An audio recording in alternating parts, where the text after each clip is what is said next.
Christian evangelism in the 21st century can be daunting. I mean, how do you reach a culture that has separated itself so far from the Gospels that they think Christianity is not only unnecessary, but they actually believe it's evil? And is there a way of doing it wrong? Hi, everyone. This is Lenny Esposito with our latest Come Let Us Reason Together podcast. As the warning alarms of our culture's degradation continue to sound, Christians recognize that the world needs to hear the saving message of Jesus. One group in particular has made a very big splash during the Super Bowl with the two He Gets Us commercials, that estimated $20 million effort to get over this initial adversity that a lot of people feel toward the Christian faith. The campaign isn't without its critics, though, and has caused quite a bit of discussion as both its merits and whether it actually properly communicates the gospel message. So in this podcast, I join with my partners, Dr. Harry Edwards and Dr. Jacob Daniel, on the Apologetics.com radio show to examine and discuss the pluses and the problems of the He Gets Us effort and try and bring a balanced, thoughtful view to the issue. Now, our discussion is aimed at, shedding more light to the topic that has actually generated quite a bit of heat, both inside and outside the church. Also, before we get started, I did want to let you know that if you enjoy these podcasts, it's through your support that we're able to continue to make such high-quality discussions available free of charge. Our defenders, those who support us with a monthly gift, receive access to exclusive videos and special features not available to the general public. Now, to become a defender, simply visit comereason.org/defenders, and you can choose a level of engagement there. Your support will be tax deductible on top of it. So, without further ado, here is examining He Gets Us. Is it a bane or a boon to the Christian witness?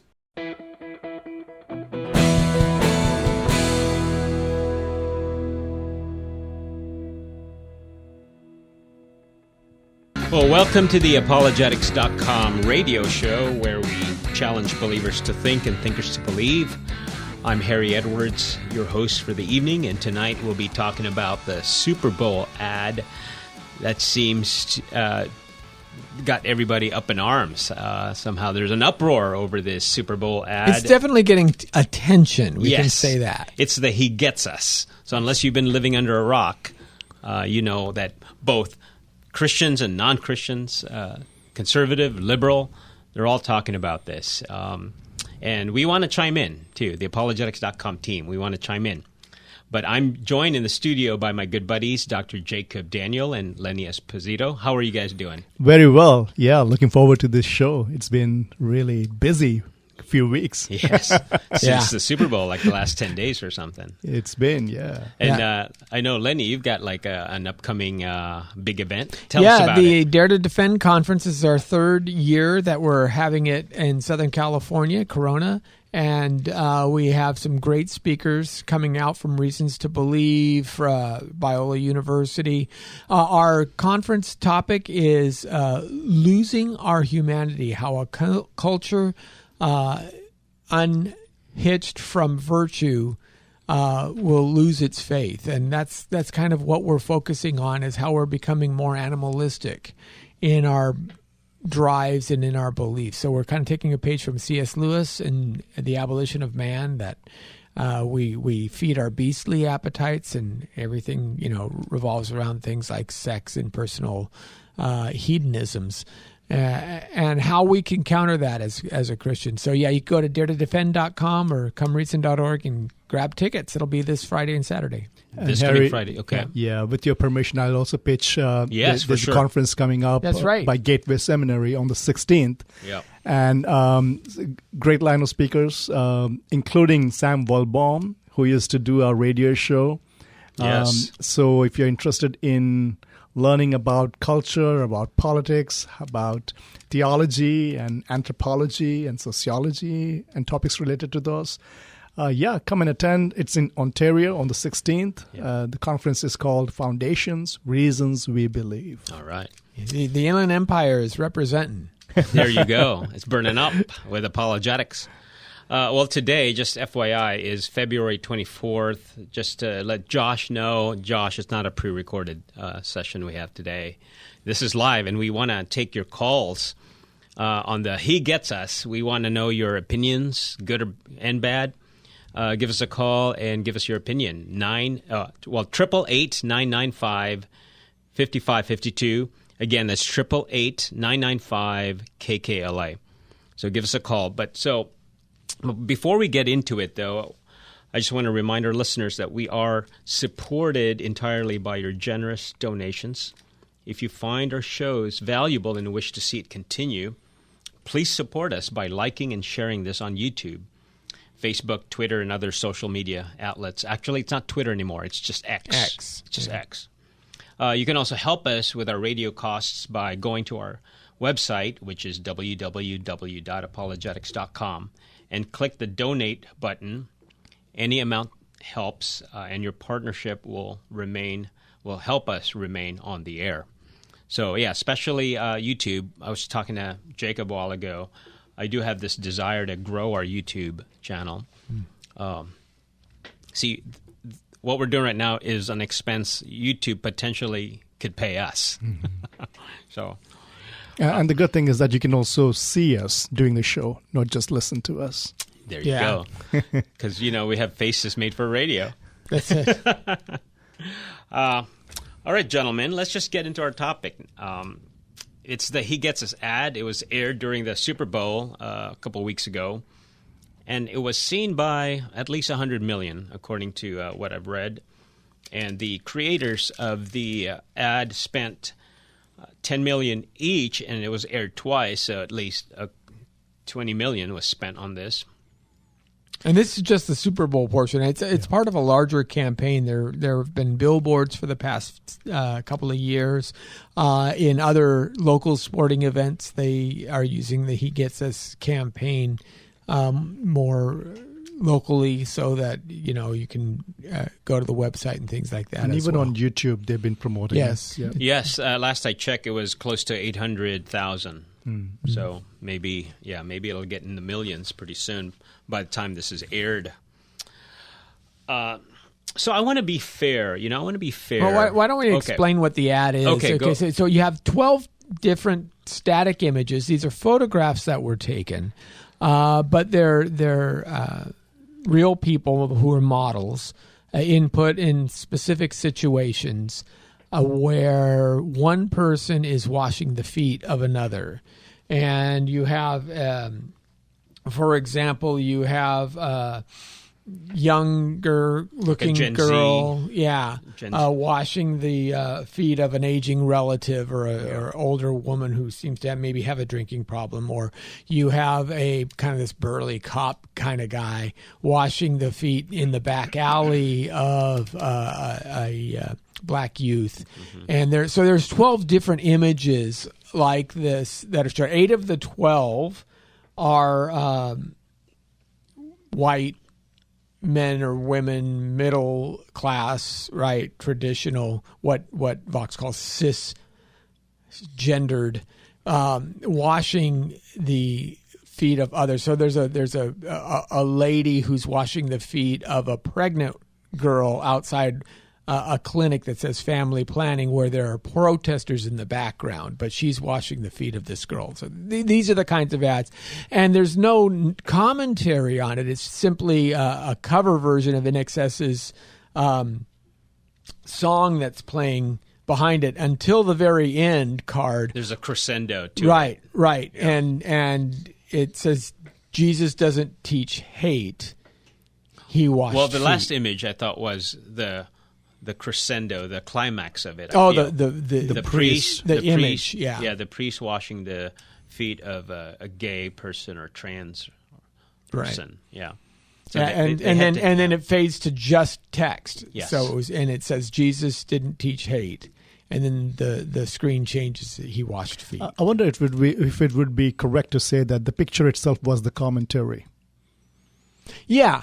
But I'm just trying to kind of paint the picture that there's no words used. There's no narrative other than what the images themselves carry. Right. In other words, people might have different interpretations to it, and maybe the creators were encouraging that. Right. Yeah. I think it was very kind of clickbaity in the sense that they were trying to provoke people to say, what is this? Can I find out more? They were trying to instill questions. Matter of fact, one of the persons, there's an article written by a guy who talked with the ad agency who came up with it. And they said, whether we like it, to hear it or not, and survey after survey, even by Christian pollsters, non-Christians believe Christians are against more things than they're for. And their goal then in the ad was to show that Jesus had a far better reputation than his followers. So to remind people that Jesus was a revolutionary, his number one command was to love God, but number two was to love your neighbor as yourself. And that's what they were trying to get to in this ad. They were trying to kind of provoke that and get people to call, and then where they could put them in touch with churches or other people who would give them more information. According to what I read, 20,000 churches apparently were contacted to help with this. So not 20,000 individuals, 20,000 churches. Yeah, where they could, across the country, so they country, could reference people to a church in their local area. So this is huge. I read somewhere that this is part of a $1 billion with a B budget to help spread the gospel. This is $1 billion, so it's huge. The title of our show is He Gets Us, But Do We Get Him? Prerequisites to Pre-evangelism. All right, so we have some stuff to say about it. There's good and bad. We want to be balanced. But if you want to chime in, the number to call is 888-995-KKLA. Again, that's 888-995-5552. Call us with your comments. You might have some opinions. You might think that some of the reactions out there is just way over the top. We want to hear from you. All right, let's before we critique it too harshly, what are some of the good things you find in this ad? Well, it does put Jesus front and center in a public space. So that's a kind of a positive in the sense that, it reminds me of, like, I always get excited around Christmas time because you actually have songs where if you listen to the lyrics of them, Come All Ye Faithful or Silent Night, these are worship songs in their lyrical content, and to hear them in the grocery store or at, in secular settings, it's just, there's something a little bit joyful about that. So on one hand, you start to say, wow, hey, we're not invisible in the sense of we can put a message out there as well. Yeah.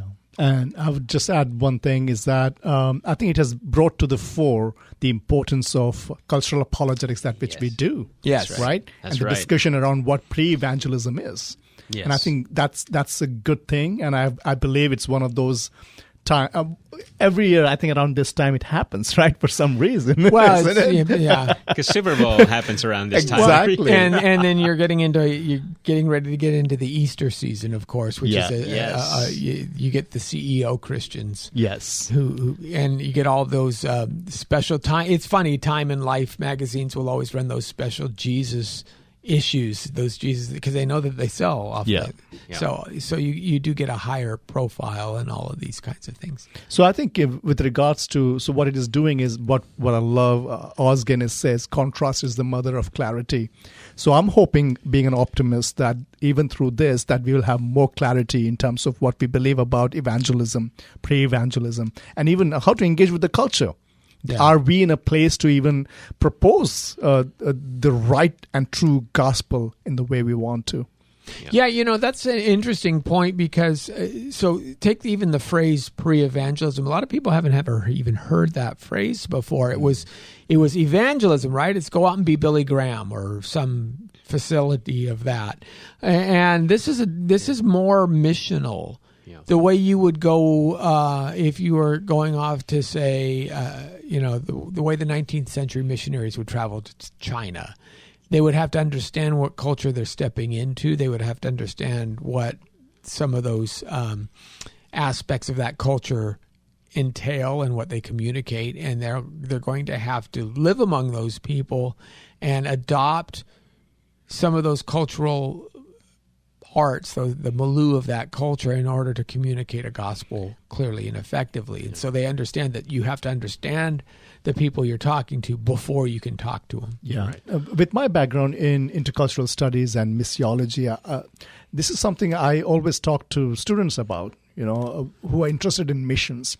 A thing to think about is that are we doing missions keeping in mind that we have to contextualize the gospel to the culture, or culture to the gospel? Yeah. That's a clear distinction we must have. Yes. And I think much of our discussion tonight is going to be around that very fact, that I think what we are proposing is that we have to bring cultures in submission to what the gospel says. Sure. Not the other way around. Now, we have a caller on hold. Derek, just hang in there. I know we just kind of barely started our introduction here. But tonight's show, we want to definitely talk about the ad itself, what we like and what we don't like, and then closing it off with what I'm calling prerequisites to pre-evangelism, and maybe a little bit of what cultural apologetics is all about, because this is cultural apologetics, and apologetics.com is committed to it. Maybe we can even add a commentary on why we think there's an uproar over this ad. It'd be fun. I haven't read anyone trying to analyze that. I know I have my ideas. I've shared it with you, gentlemen. But I'm going to go ahead and get Derek on the line, knowing that, he might segue into some of our points here. Hi, Derek from Downey. You're on the air with apologetics.com.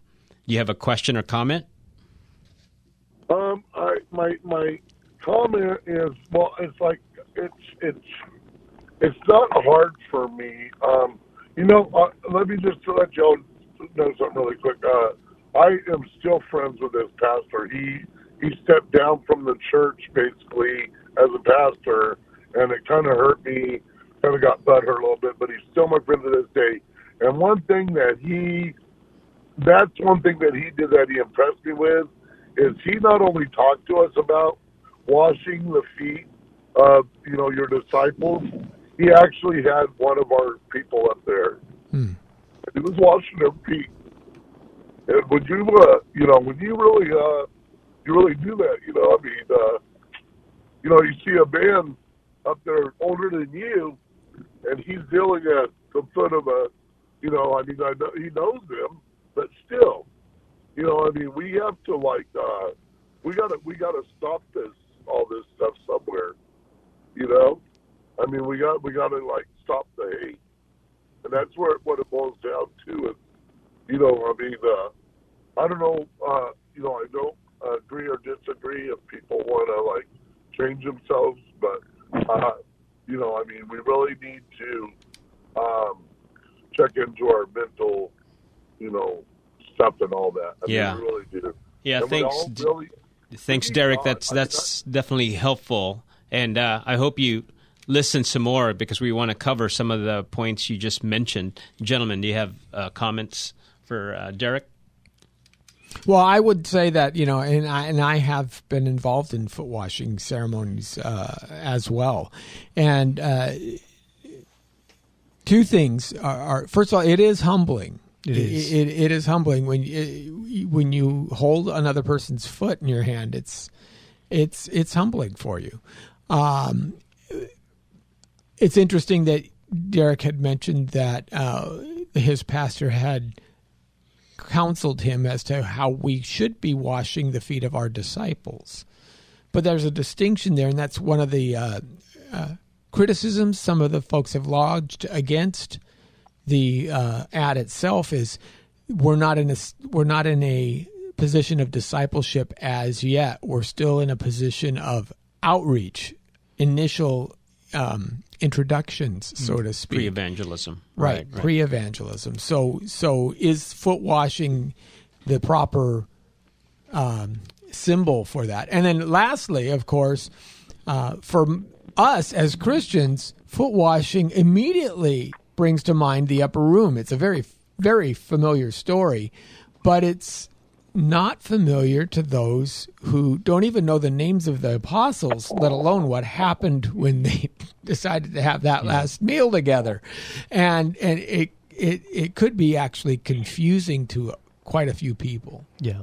Yeah. Hey, Derek, thanks for your call, and keep listening, please. And we're gonna move on. Thanks again for your call, Derek. Hey, thank you, guys. You guys have a good night. God Okay. bless. Thank you. Keep listening. I think Derek kind of points to something, even with the very symbol of foot washing. It's a tool being used to bring the message of the gospel in one sense. That's the attempt, at least. That's the hope. So that's the good question. Even with pre-evangelism, we should be asking by what standard? What kind of tools are we using?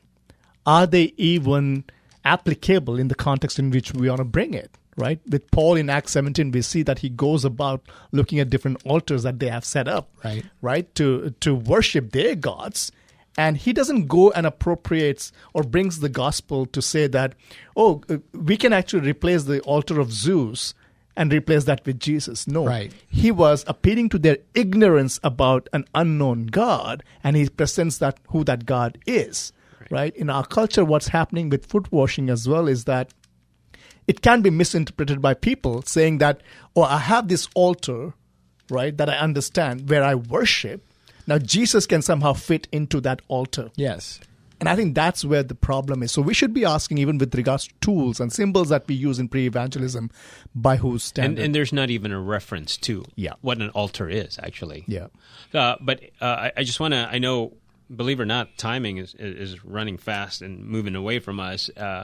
We're talking about what we like about it. I want to say a couple things about what I like, and then we'll definitely spend some time talking about what we don't like, what we think is missing the mark here.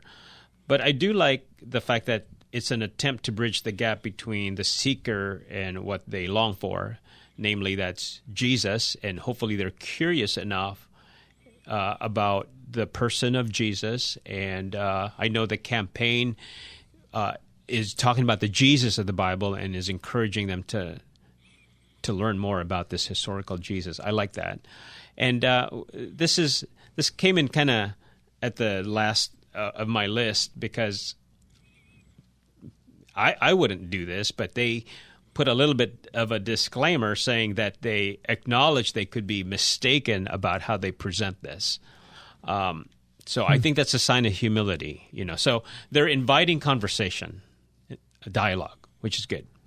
All right, let's set this up for what we think is lacking in this ad, what marks they've missed. And I know we will get into a station break in a couple minutes, but let's start real quick. What don't we like about this ad? I think we kind of discussed about this. Here we should be seeing the point of evangelism. Even with our pre-evangelism, we need to be understanding the posture we take with regards to who is it that we are preaching the gospel for. Is it for the sake of the people, or is it for the sake of Christ? If it is for the sake of people, we'll always be seeker-friendly, and the seeker himself or herself becomes the center of our outreach. And I think that's a big mistake. Whereas if we keep the pure gospel, then Christ becomes the center and what he has done and what he has taught us to accomplish through evangelism.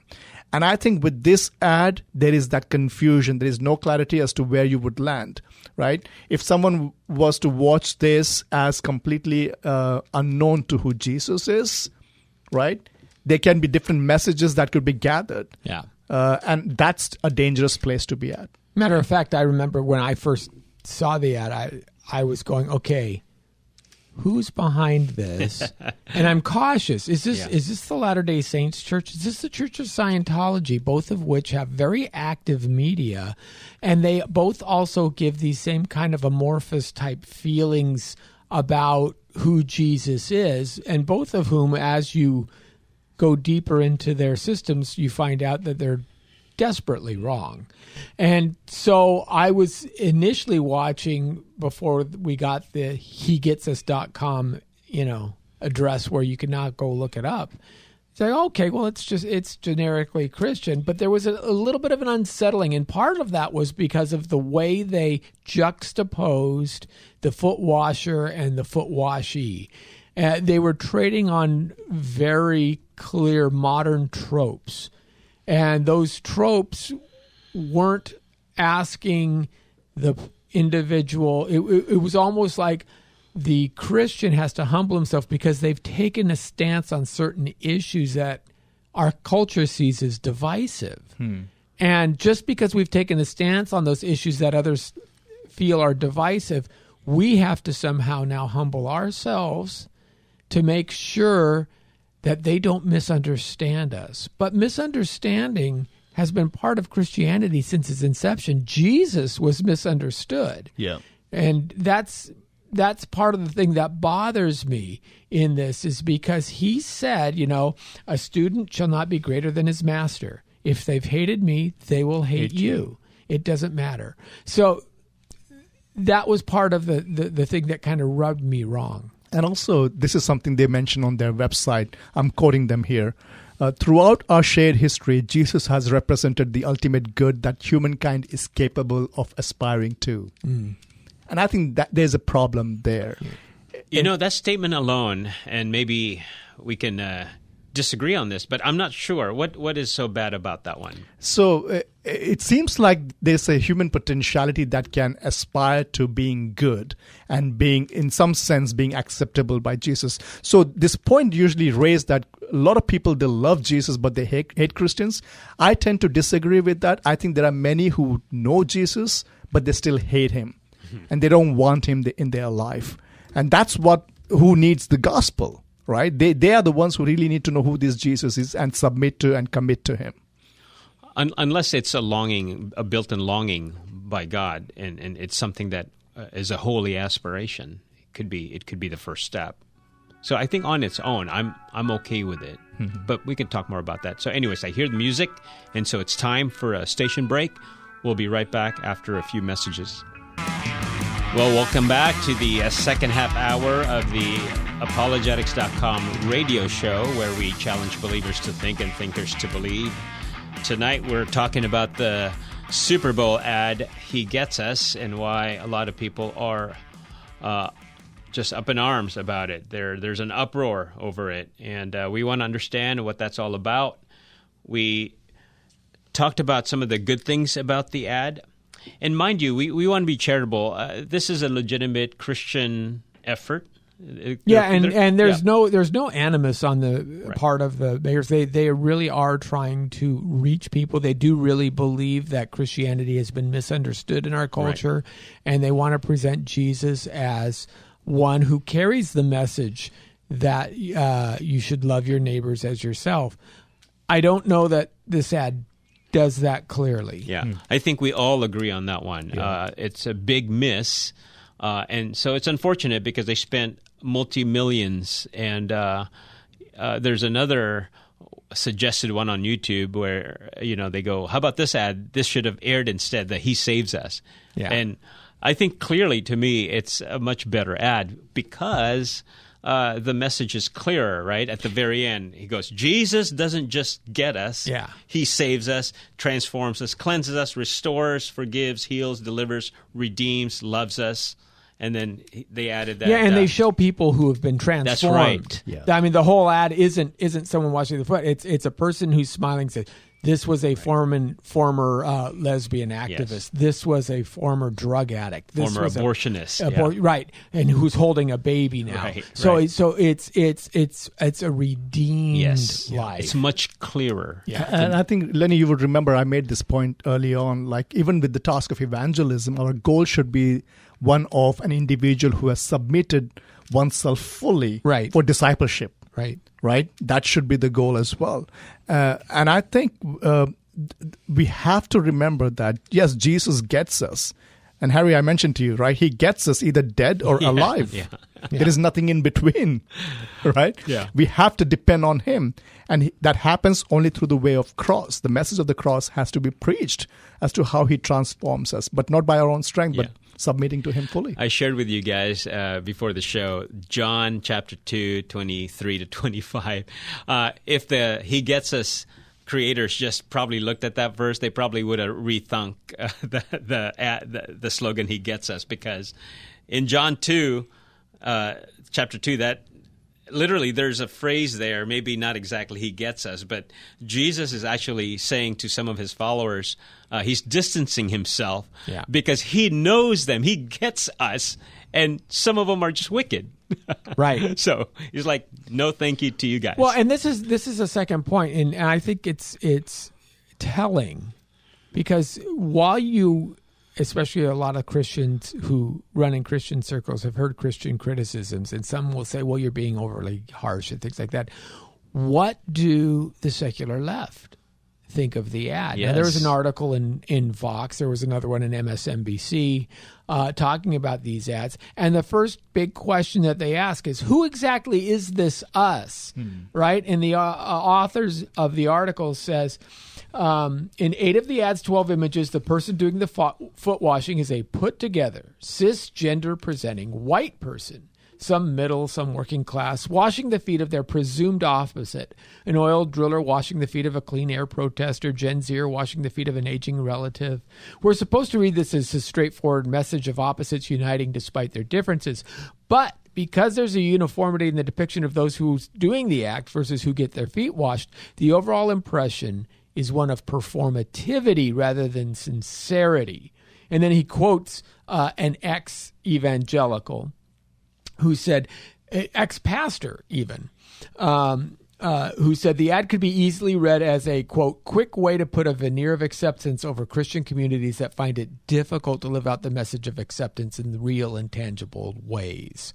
So basically they're saying that this is a bait and switch. It's a smokescreen. It's we're trying to put a veneer of we like everybody, we'll accept everybody, but once we get you into our church, we're going to make you change. Yeah. And his concluding comment was, in other words, Christ may get us, but as long as the campaign emphasizes teaching the unsaved, the unwashed masses about the love of the divine instead of demonstrating true empathy for all, it will always backfire. So that's the left. I think they get clear distinction between sympathy and empathy. Yes. I think with Christ, he sympathizes with our sin. He doesn't empathize by sinning. Right? He becomes sin. He doesn't sanction it. He doesn't sanction it. I think there's an expectation. So when people are watching this, what their expectations are, as it is written here, right, in this article, that we desire you to empathize with us, affirm who we are as we are, right, and accept as we are. Because that's the demand. And if we don't clarify that Jesus doesn't do that,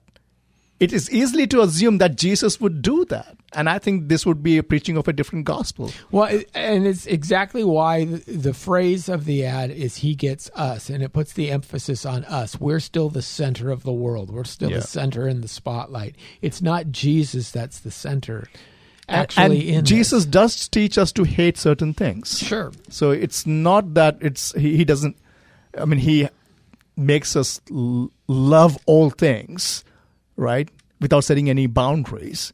He sets the boundaries, and he demands us to hate certain things, not hate people, as he has not, but he sympathizes with them, and we can sympathize with others, knowing that we were one of these, and Christ transformed us, and he did that by his ultimate sacrifice. And that transformative message has to be preached and be included in the gospel, which I think this ad was missing. Yeah, so you are listening to apologetics.com, and our topic for tonight is the He Gets Us ad that was aired a couple weeks ago during the Super Bowl. And if you want to join in and chime in, you might have some comments or opinions about the ad, He Gets Us. Please give us a call at 888-995-KKLA. Again, that's 888-995-5552. I know when I first viewed the ad, I was actually overseas when all of this hubbub came about, and I go, what's going on? What ad are they talking about? So I viewed it online, and I go, all right, these are nice images, all right. And then somebody even said it might be AI generated, and I go, oh, okay, all right. I see how it could be AI generated because it's very tailored. It's like very specific how they wanted the actors to be placed, and they've processed the photos in such a way that it has an artificial. It actually looks okay, and then. They're using this music, and then there's a pause, this dramatic pause, and then a crescendo of the music, and they show the last slide, and I go, all right. I got sick to my stomach a little bit because I kind of knew what they were trying to push, and then the words, right? Jesus didn't teach hate. He washed feet. False dichotomy in my mind right away. I go, false dichotomy, because it was implicitly suggesting that we have to choose between God's love and His holiness, or God's love and His justice.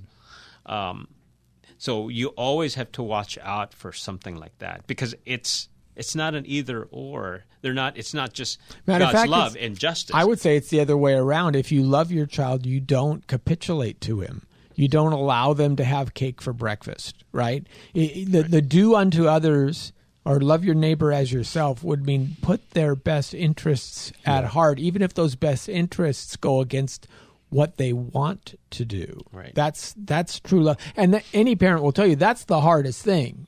Yeah. Sometimes punishing your child, withholding the weekend camping trip because they've done something, it's hard for a parent because you want to have them have that experience and enjoy it, but you know that the punishment is necessary, and you do it even though you don't like it. Yeah, and in the task of evangelism, we need to understand that we all come to a point where we have to decide sometimes. It's always good to have friends and friendship together, right? You maintain your friendship and you keep your friend.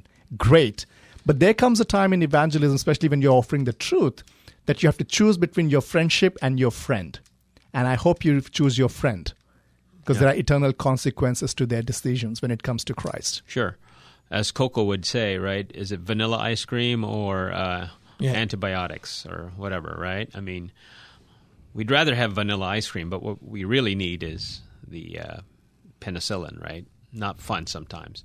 But the whole Jesus didn't teach hate, that phrase alone reminded me of something sometimes when people put words in your mouth, and it puts you on the defense right away. Kind of like it's akin to the statement, Lenny, when did you stop beating your wife? Yeah. Right? It smells of that.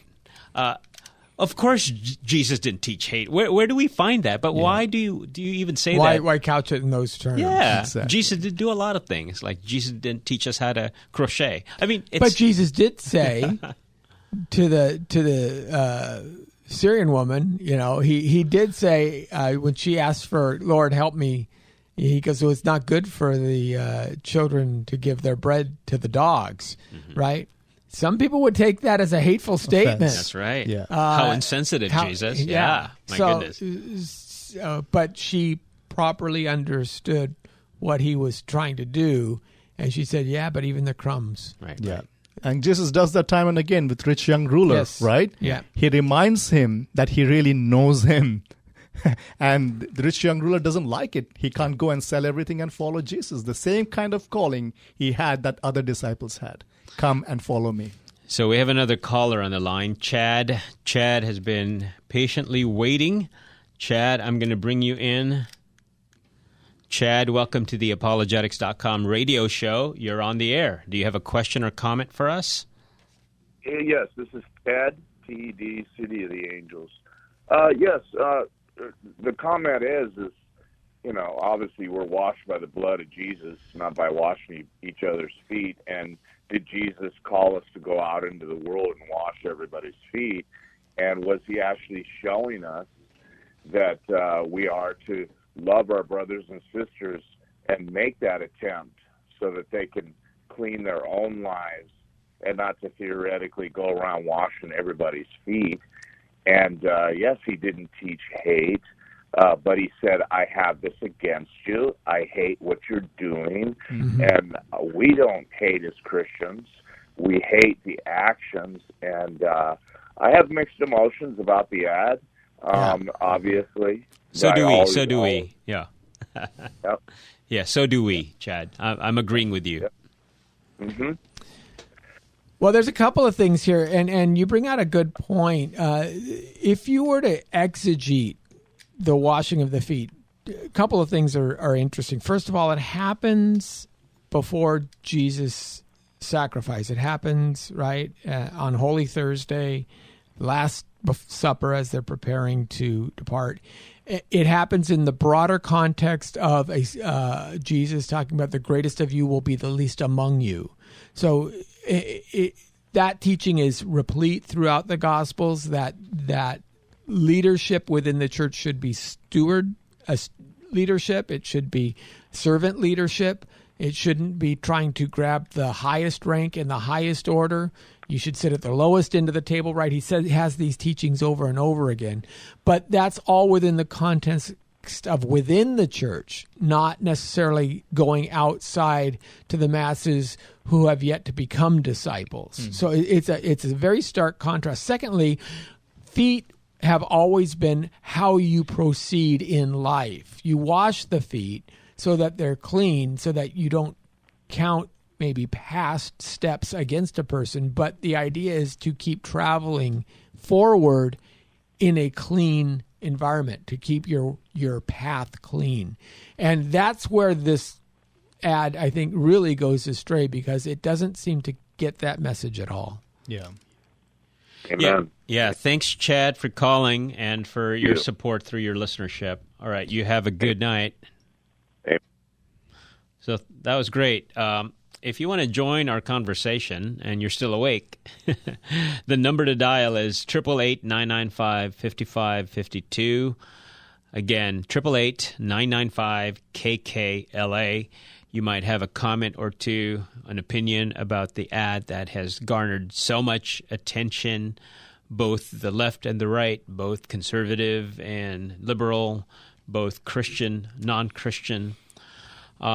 One of the saving features maybe about this ad, we talked about this before, was when New Atheist Dawkins sponsored a billboard on the side of the bus that mentioned something about God. There's probably no God. There's probably no God. Therefore, like relax or something. Yeah, and live your life. Happy. Yeah, do whatever. Yeah. And obviously, it seemed like it was a slap against Christianity. Justin Brierley, in his book, said that that ad probably did more to advance Christianity than the initial plan. Got at least people talking about faith and the existence of God. And it was so successful that even Christian organizations actually were supporting that billboard. Yeah. I thought that was interesting.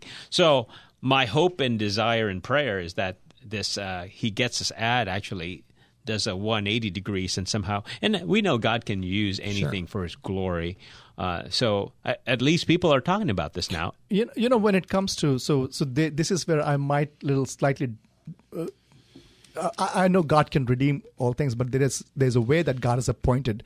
I can use a wrench to nail something, but that's not what it is made for.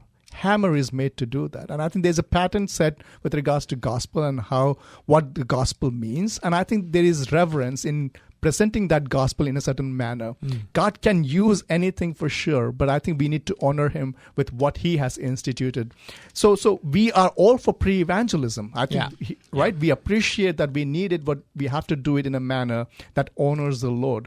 So there are 3 points I wanted to actually highlight, because our listeners, if you're interested in knowing what pre-evangelism is, I would say it's built on 3 premises. One is that all truth is God's truth, right?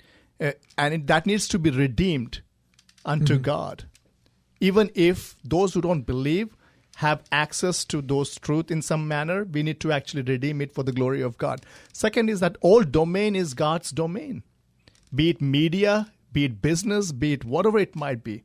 Pre-evangelism is possible in all places because God remains sovereign over all those domains too. And at the end, all that matters is that we recognize that Christ's complete lordship over those domains. And even in our preaching, even in our evangelism or pre-evangelism, that has to be our motive, and that has to be our attitude and confidence built upon that Christ is Lord over all things. And that has to be seen up front. It should not be seen as being deceptive. Secondary. That has to be the primary thing, because when Christ calls us to himself, as I think it was Bonhoeffer said, right? He calls us to die. Yeah. You know, what you said there, Jacob, reminded me of a famous quote by Abraham Kuyper. I like Abraham Kuyper's thing on this.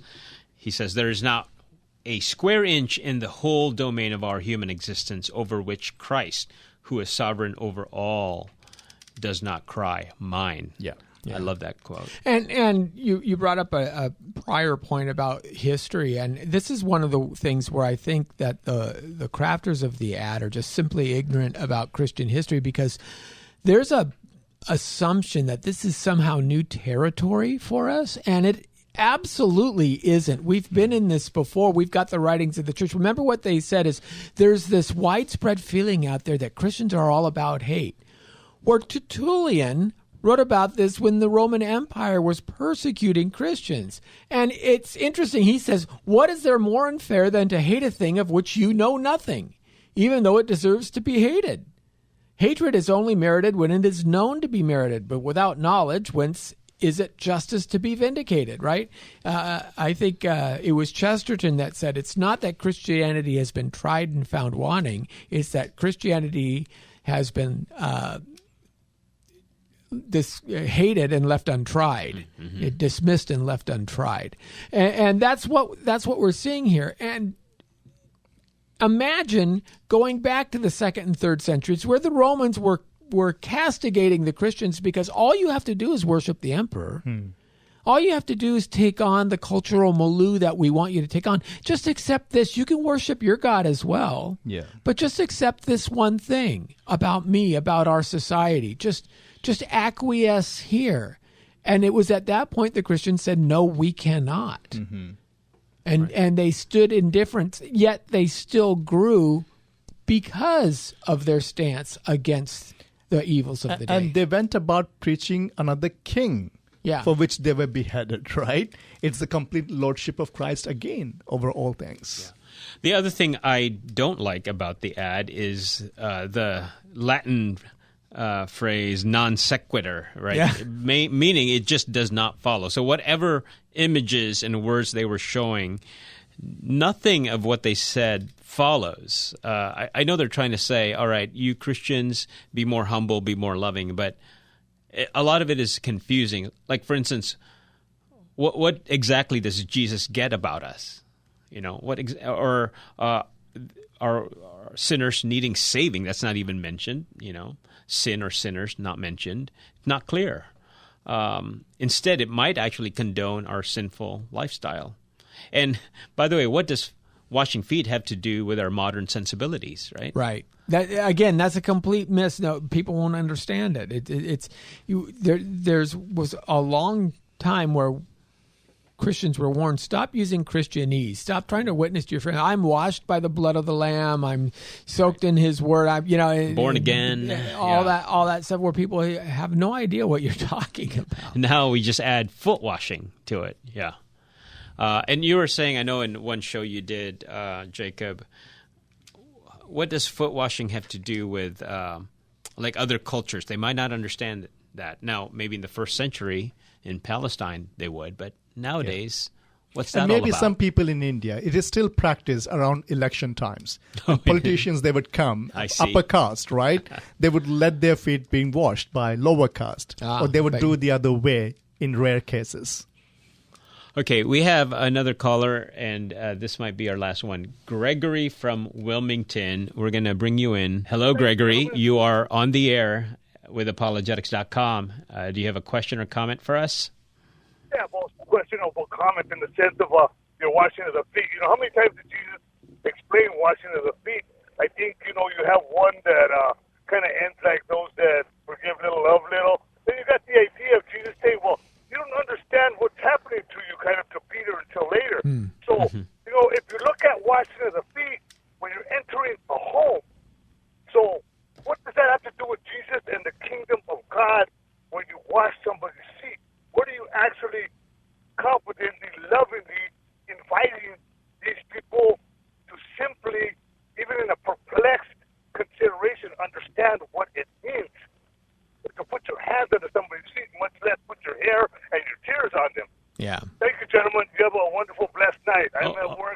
Yeah, thanks, Gregory, Thank for you. your call. Good stuff there. Welcome. Yeah. Yeah, no, Gregory's right? I mean, Yeah. there's a disconnect. Yeah, and again, because it only happens within the right. context of teaching leaders to be humble to their followers. Right. And we need to also emphasize that all these critique among Christians is not because we hate each other. Right. It's because iron sharpens iron, and we are here to help our brothers that they would help us if we are in a place where we are not presenting the gospel properly. And likewise, I think people who are stepping in and commenting on this and critiquing the ad and bringing their concerns, it's for them to actually even become better. I hope they come up with a better advertisement. Yeah, for next time. year. Yeah, that's the hope and prayer. Yeah. That's good. Yeah, we're not here because we have this passionate dislike or distaste for the ad and what the group is doing. No, they're our brothers. We love them. We're just trying to tweak it a little bit better because we at apologetics.com, we've been doing this for a long time. We want to see ourselves as experts in this, on cultural apologetics. And may I say that maybe part of the uproar surrounding this is because a lot of folks are now just getting introduced for the first time to cultural apologetics, and they're not quite sure where to put that. They're not quite sure. They don't have a framework to which they can place this in their way of thinking. The other thing, too, is I think you mentioned this before. It's unfortunate, but the politics kind of overshadows the message. It was a little too strong. It was too obvious. And like that article you're reading, Lenny, they're showing polar opposites, and they're very 2024 caricatures of what polar opposites are. Right. They're not. It's not. It wasn't a person handing from a Christian food pantry to an individual who's in need. It's not starting an African school. Things that Christians have traditionally done in ministry and have really made differences, providing vaccines to underreached areas of the world, things like that. This is what Christianity started doing. And Christianity's built the first hospitals. Christianity started the first orphanages, scooping the children who were abandoned by the Romans and the Greeks. They would scoop up those kids, even if those kids were maimed, and they would take them into their house and share what limited food they had, even with these children who would never be productive farmhands. This is the kind of thing that Christianity did that showed the value of individuals, and those are the pieces that I think would have been much more powerful Also, may I add this, in our pre-evangelism efforts, may I offer a couple suggestions. One is the interplay between message and method. I know in my mind that's easy to remember, message and method. We can tweak however way we present the message, and in this case, they were culturally sensitive to the times by making, a Superbowl ad. My goodness, that's like the best way to communicate anything today is an ad during the Super Bowl, right? Because millions see it. So that's good. Hooray for that effort. But the message cannot be compromised. You got to work at it. You got to make sure you are biblical about it and right on that. So you can tweak the method, whatever, but the message needs to remain faithful.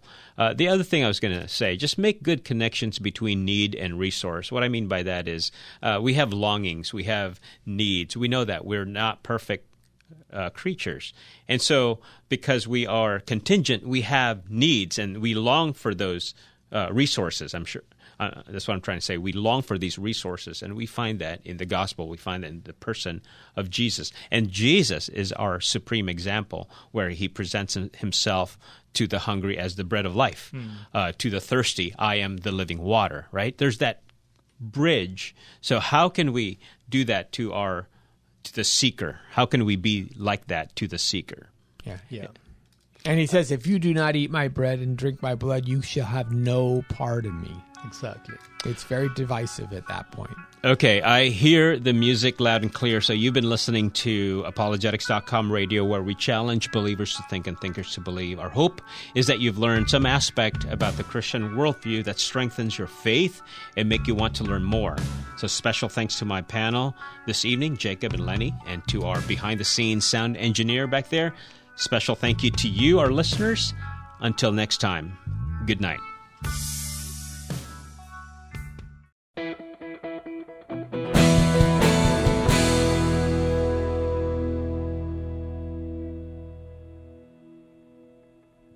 Thank you for watching this Come Reason video. I hope you enjoyed it. If you'd like to see more videos like these, consider subscribing to our Come Reason YouTube channel by clicking on the subscribe button. And you can follow us on social media. Lastly, if you'd like to help keep these kinds of videos free, consider providing a donation by clicking on the donation button beside me. Thank you.